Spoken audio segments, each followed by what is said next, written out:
Hear me out. Play with your balls. Oh my God. Okay. Woo. All right. What I mean by that is, remember when we were kids, almost all the activities that we did had some sort of ball with it. Yeah. Soccer ball, football, baseball, kickball, all these type of things. When we were doing all these things that allowed us to like really hone our coordination. Yeah. Oh my God. This is so funny that you say right? this. Yeah. The older we get, I think we do not pay attention to the coordination type of things, like the 100%. balance, like went and did some pickleball the other day. So I played pickleball yesterday, and I had this exact same thought. Right? Like my eye is not seeing this the way that I saw it. You know what I mean? And like being able to like track a moving object that you are then responsible for making contact with, and then also like the pivoting of your ankles and your knees, like all of it's so good for you to be like to quickly like move and pivot and like track something, and it's like hand-eye coordination and it's proprioception, it's all of it. You ever see the videos? I'm so glad you said that. You ever see the videos of these 40-year-old men to where they have to like immediately make a move? And it's almost like they, in their mind, you can tell, like, or in the look in their face, you can tell, oh, this is something I can do easily. Whether it's like they got to jump over a pond to go grab something or whatever, and it's just like their body and their mind does not connect. Yeah. You know that individual has not done moved. Has not moved in an athletic way in 7 to 15 years. It's the same. It's why for a while there was this trend where like in an office setting, this like it would always be like the Gen Z. They would make everybody skip. Yeah. You remember how to skip? Yes. Yeah. And they'd be like, I don't know what's going on. And like you think you can, and then you're doing it like, and it is so much, it's a muscle memory thing. And like if you don't do that, if you don't skip for 10 years, your body's it's going to be awkward. You guys, go grab a tennis ball. Bounce it, throw it off the wall, catch it kind of thing. Go play basketball, go to the Y, go play pickleball, hit a couple baseballs, whatever it is, like throw. Like I was I was walking back to the office one day. I was at the waterfall, and there's this big hotel next to this place that I work, and these kids were out there playing football. And and I'm like, all right, fellas, you know how you know, and when you're a kid and the adult is running, it was like, oh, let me hit him, right? I caught it. I was like, hit me one time, fellas. And they got excited. They were like, okay, go. And they threw it. But when the ball was in the air, it was like, I don't remember this. Yeah. Like we used to play football every fucking Saturday, Abby. Like I'm talking about in the grass, in the concrete, whatever.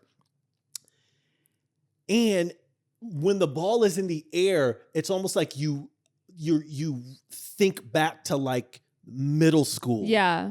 And it's just like, man, why haven't I moved like this? And it's like, if we find more fun ways to move that like kind of remind us of how we did as a kid, go to the park, do something. Like, when's the last time you got on a swing? You know, that kind of thing. These type of things. One, they're associated with happiness, and they're associated with these times that we enjoyed ourselves. But like, y'all, there's going to be moments where something happens and you need agility, you need some balance, and you're not going to have it. I was literally had this conversation the other day so I was doing some research on this for a social media post. What? The title of this is going to be Play with Your Balls. Literally. Okay. I mean, I was going to say you should just clip that one part. Yeah, right. But I was doing some research for a social media post for a client and talking about specifically men and how your identity is so connected to like the sports that you played when you were growing up. Like you're from a very young age. I watched my nephew like learning how to like scooter and like do things at the park with his friends. Like from a young age, your identity and your self-worth is wrapped up in sports and playing with balls, literally. Mm-hmm.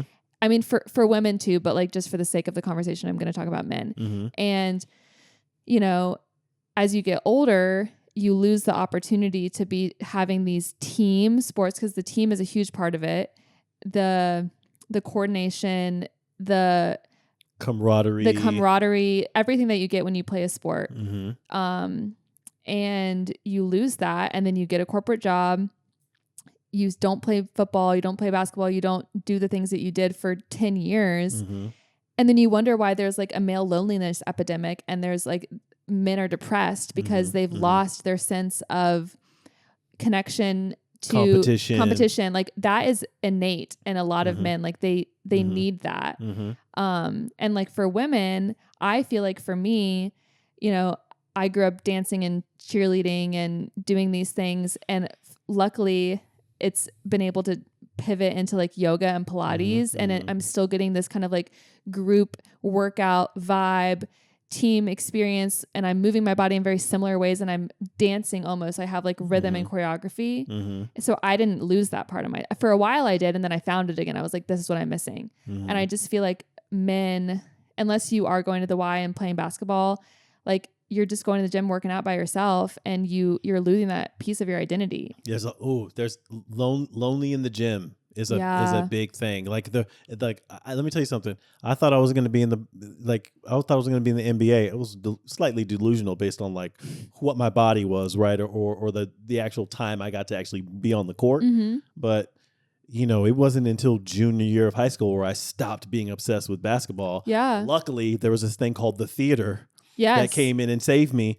Ensemble work. Half of it was dancing. I worked with a lot of theater directors that made us work out like in the theater, like before certain shows. And it's still, and we've talked about this with shows. It's the same. It's team. 100%. Curtain, you guys ready? Let's go. Dressing room. Boom, boom, boom. There's a director. There's a coach. There's you're moving your body. 100%. Like, let me tell you something.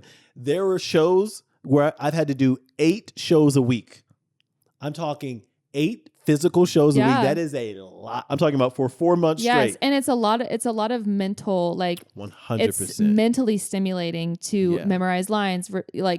But if you go from that to cubicle, exactly, and that's what's happening. Yeah. And like people are losing the extracurricular activities that used to literally make them who they are.